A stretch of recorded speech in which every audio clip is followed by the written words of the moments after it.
Isaiah 22 Good News Translation Bible text and audio. 1. This is a message about the Valley of Vision. What is happening? Why are all the people of the city celebrating on the roofs of the houses? 2. The whole city is in an uproar, filled with noise and excitement. Your people who died in this war did not die fighting. 3. All your leaders ran away and were captured before they shot a single arrow. 4. Now leave me alone to weep bitterly over all those of my people who have died. Don't try to comfort me. 5. This is a time of panic, defeat, and confusion in the valley of vision, and the sovereign Lord Almighty has sent it on us. The walls of our city have been battered down, and cries for help have echoed among the hills. 6. The soldiers from the land of the Lamb came riding on horseback, armed with bows and arrows. Soldiers from the land of Ker had their shields ready. 7. The fertile valleys of Judah were filled with chariots. Soldiers on horseback stood in front of Jerusalem's gates. 8. All of Judah's defenses crumbled. When that happened, you brought weapons out of the arsenal. 9. You found the places where the walls of Jerusalem needed repair. You inspected all the houses in Jerusalem and tore some of them down to get stones to repair the city walls, in order to store water. 10. 11. You built a reservoir inside the city to hold the water flowing down from the old pool, but you paid no attention to God,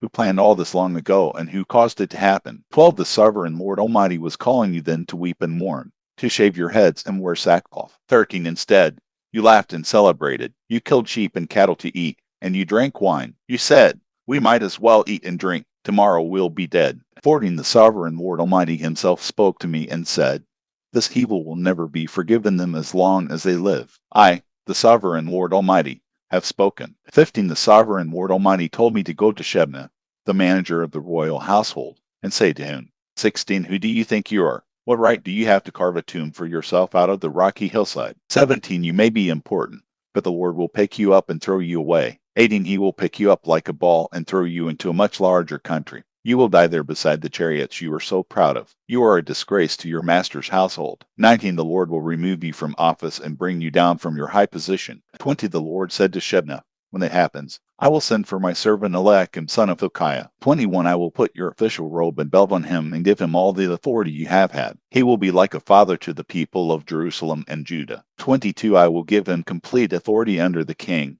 the descendant of David. He will have the keys of office. What he opens, no one will shut, and what he shuts, no one will open. 23. I will fasten him firmly in place like a peg, and he will be a source of honor to his whole family. 24. But all his relatives and dependents will become a burden to him. They will hang on him like pots and bowls hanging from a peg. 25. When that happens, the peg that was firmly fastened will pull loose and fall, and that will be the end of everything that was hanging on it. The Lord has spoken.